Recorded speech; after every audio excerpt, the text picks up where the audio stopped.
Hey guys, Quiff the Lazy Geek here and welcome back to the channel. A few weeks ago I had taken 30 hours of data using a very fast telescope on the Rosette Nebula in dual band, narrowband.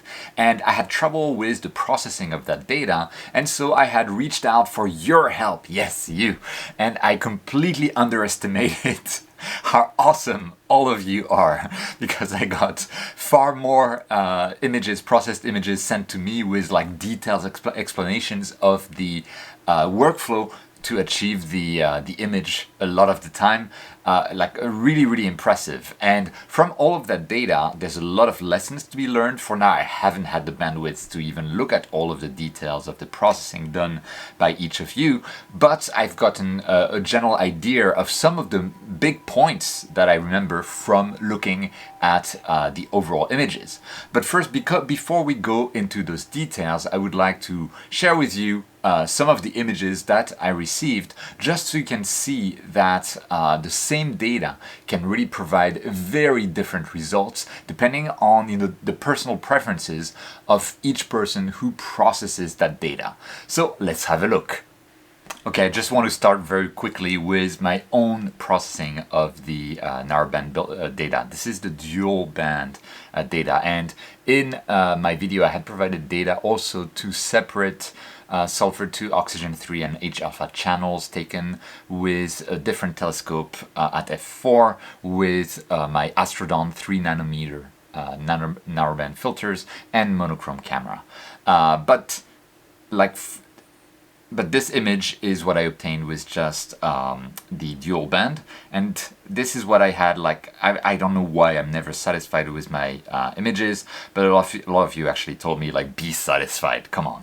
But okay, anyway, let's go quickly through some of the submissions that I received to really look at everything that is quite different, the colors that are different, the framing that is different, the processing that is different, the choices made to keep like nebulosity or remove it, the stars themselves that are different in each of the images, and I find it amazing to see so much variation in terms of also the color rendition in each of the images, the rotation as well, and the colors. Right, I love all of the colors that I'm seeing in all of those images. It's like sometimes very close to my image, just very often better, and sometimes very far removed from my image, but also really cool to see as well. Like this one has a colder tone to it, and I really love it. This one has really cool stars on it, and this one has those very pastel tones that I personally really like. And this one is like going really into the red of the rosette, and look at the star colors, which I find to be mind-blowing, actually. Really well done.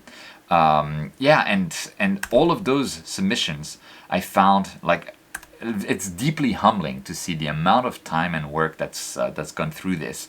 But you can see that all of those are very different, and yet they come from the same set of data, which I find completely incredible.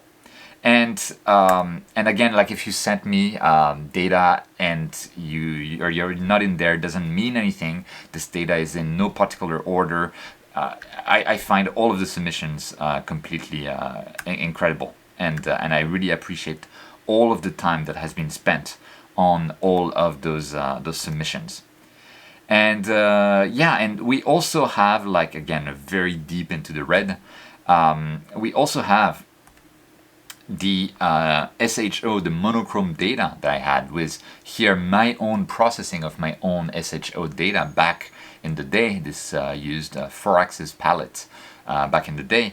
And then we have different, again, colors, different ways that everyone has processed the data. And I'm not actually sure that this is all from the monochrome data. I'm basing myself off of the field of view of the data. There could be the dual band data mixed in as well, because it was so difficult for me to actually gather all of the data from various sources and to get them into one. But again, this is like, anyway, everyone had access to the same sources of data. And I find this absolutely amazing as a community, the ways that we can process things so differently and still manage awesome images all the time. It's absolutely crazy to me. Okay, and I want to go to some standout images, and not because they're per se better than the others. It's because my tastes are close to those images. And this is one. This is really like one that I received quite early in the process, and that really struck me as really, really like good in terms of colors, in terms of the colors that I personally like. We have like the deep blue at the heart of the nebula. We have the 3D effect with like the red, orange, pinkish now colors there. And at the same time, Brandon has managed to keep all of the nebulosity streaming from the nebula. I find this to be like masterful, like really, really. I love this this palette. This is like what I wish I had managed with my own processing, and Brandon sent also amazing instructions that I need to try out. And this is from Polyman Astro, and this is Polyman has his own YouTube channel. I'll put a link in the description if you want to see the video where he actually processes the image. But it's another one of those images where I really like the colors, the pastel colors, and I find them to actually very close to the colors that I had managed on my SHO image, on my monochrome capture of the Rosette Nebula, and I had managed such colors because I had sulfur 2 in addition to H alpha and oxygen 3, and Polyman managed it with just like the dual band data by creating like synthetic channel and using 4-axis colors, and I find the result really, really great. And then we have this one that's a bit more aggressive in terms of processing. It pops out more, and I still really like the colors that come with this image, and how like the 3D effect is kept in there. And similar on this one, like we go back to pastel colors, and I find it very ethereal, very floating, very and much less strong than my own processing, which I really find like really interesting. And this one, it really called to me simply because of the framing and the rotation. The colors are actually really cool as well in terms of those deep reds and deep blue, but it came with the comment that the rose needs its stem, right? And we can indeed see the stem here. And I like the fact that, you know, it's a simple rotation, but it provides an angle that I don't often see on that target, and it's very cool to have thought of that. So that's another standout for me. And this one as well, I again, it's you can tell there's a theme. Like all of those ones I've selected as the standouts for me have very similar colors, most of them, and very, I think overall very similar spirits in terms of the processing. And this one, the colors again are amazing. The 3D effect is amazing, and the amount of details that were pulled out is absolutely incredible. And now we go to what I believe is my SHO data, so the monochrome data that I got on the Rosette. Actually, now it was almost 3 years ago. But like this one, this is beautiful. This is amazing. This is an incredible color palette. Beautiful. I don't know what else to say. It's like Marcus has decided to kind of like transition out of the nebulosity on the outskirts of the nebula, and to really focus on the core of the nebula with like really amazing colors, with like almost like this dark nebulosity on fire with this orange reddish color around, and then this, I'm not even sure what the color at the center is, but it's beautiful, and I really, really like this rendition. And this is another one of, I believe, the SHO data. It might be also like the dual band data. I'm not completely sure. The framing makes me think it might be the dual band data. Joe, let us know in the comments which data you used. But this color palette, I've never seen it before, and it's absolutely gorgeous. I love this color. Just beautiful, beautiful, beautiful. And the fact, like, it feels like the reddish color is actually floating above the blue of the nebula. I don't know what palette this is, but it is extremely well done. And I would love, Joe, if you have some instructions or some tips and tricks about how to achieve those colors, to leave them in the comments. Because of all of the submissions, I feel like this is the one that has strayed away the most from the normal colors that you see with renditions of this object. I find this gorgeous. Maybe because it's like so foreign to me. I've never really seen that palette, but I find it hard to actually get my eyes off of this rendition of the Rosette. Gorgeous. And thank you so much for sending that in. So on top of that, I'd like to talk a bit about some lessons learned. I haven't had the time to really look at the details of all of the processing workflows sent to you guys because I got so many, far more than I expected. So humbling. Gee. Anyway, lessons learned, right? And I think one of the most common remarks that I got was that it was extremely difficult to deal with gradients. And this because, like, there's no miracle. I'm in Tokyo, and by imaging throughout the night, I will always have like different gradients of light pollution. There's also the fact that I'm using Hyperstar, so my flats are not completely perfect, and a lot of times a lot of people seem to have spent a lot of time with the gradients, and gradients are something that I'm really used to. I tend to be very aggressive in terms of my gradient processing, so I'll typically start with an automated background extraction with a function order of 2 or 3, sometimes 1. Usually not more than that, because then it can introduce its own gradients that might be difficult to deal with afterwards. And if it's not enough, I'll be using dynamic background extraction with very aggressive parameters, so a high tolerance and a very low smoothing, so I can really get rid of very sharp gradients. And then if I still have stuff that's left in the corner, for instance, I'll just crop the image. Get rid of the gradients by just removing them completely from the image. Right? That's the easiest. So yeah, and another thing that was suggested is to use something better than the Extreme. Obviously, because I'm using an F2 system with a very large central obstruction, and my particular sample of the Extreme is miraculously great for high-speed imaging like that, I thought I was in a bind, but I found that there is a 4 nanometer bandpass, so tighter bandpass, dual band filter from Altair Astro, that they also have a version of for high-speed systems. So I reached out to them, I paid the full price for the filter, and it's being shipped to me right now, so we'll see how well that does. It will be very interesting to see if I can get fewer gradients with tighter bandpasses. I don't hold too much hope, because from my experience with the Astrodome filters at 3 nanometers, the oxygen 3 filter in particular would suffer from light pollution gradients, and that's just the way it is with LED lights, for instance. Okay, so that's one lesson. Another lesson is that a lot of you guys prefer to do like all of the initial processing in PixInsight, and then at some point the images get imported into Photoshop for color treatment, for really fine-tuning the colors. And that's also very interesting. And talking about colors, by the way, I noticed quite a few of you sending me an image and saying like, oh, my monitor must have been out of whack, there was still a lot of gradients remaining, this is an additional image with that dealt with.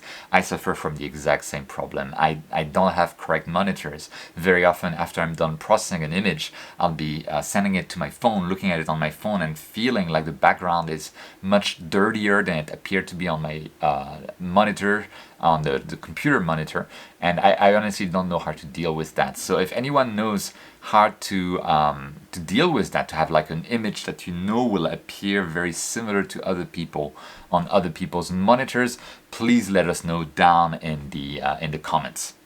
But yeah, I mean, a lot of people going back to Photoshop, and sometimes even after Photoshop, bring it back into PixInsight for further processing, using Photoshop just for the colors.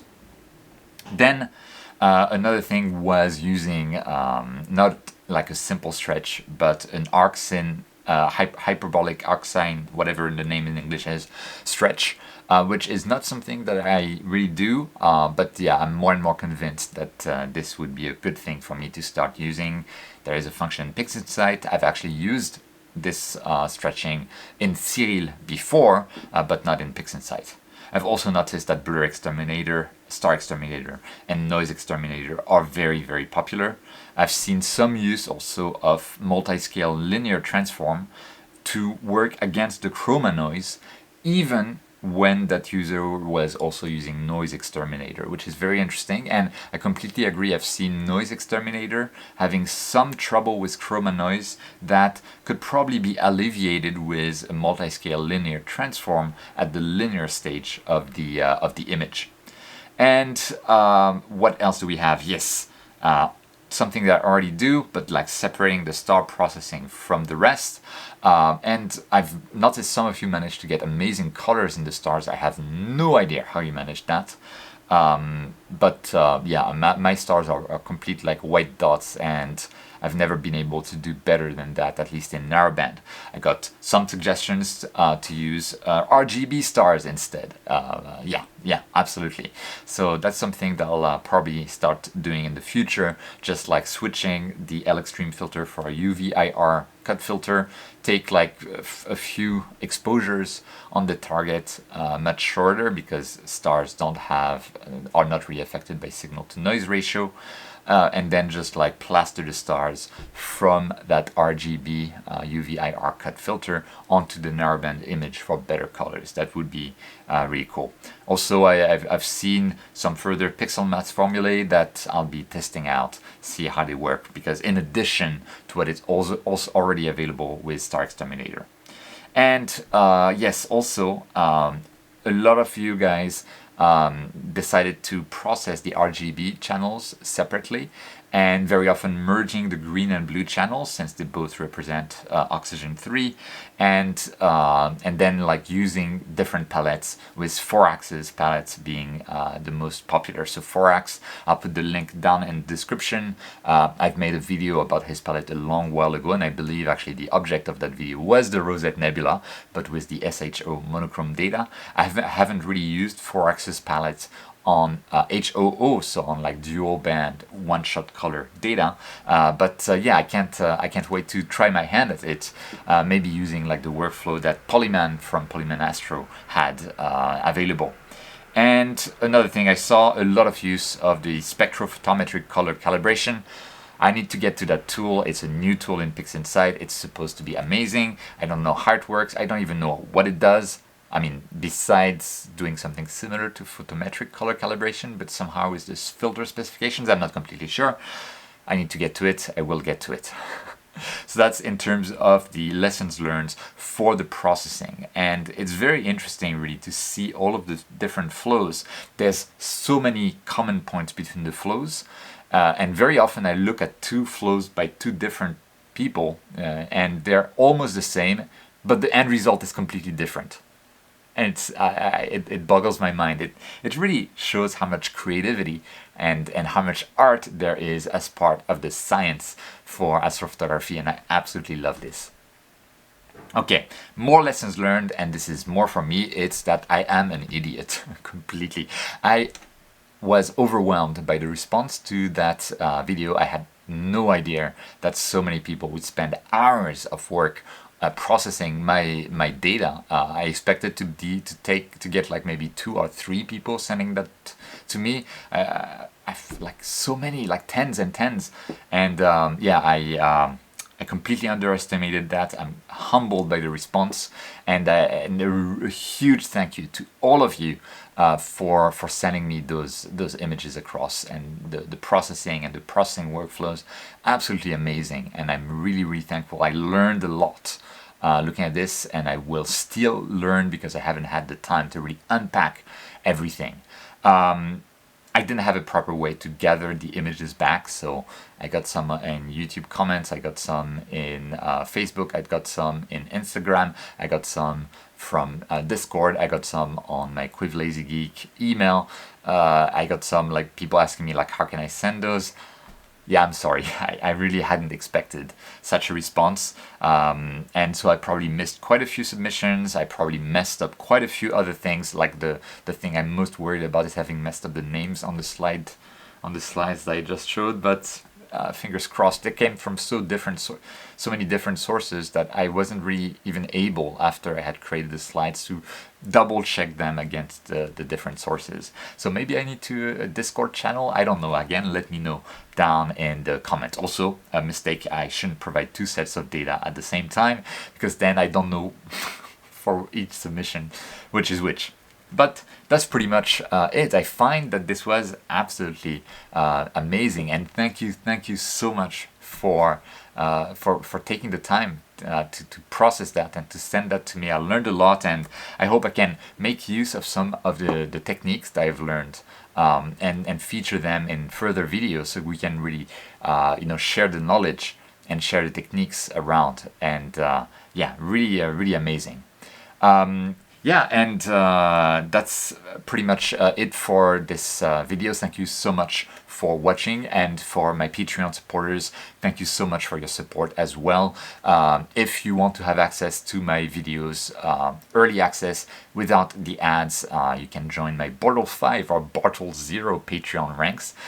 If you want to have access to some uncut processing videos, you could also join my Bortle 9 Patreon group. But of course, it's completely up to you. I'm so grateful for the support of everyone, and but more important than all of that, don't forget, whenever you can, to look up at the stars, and I'll see you next time.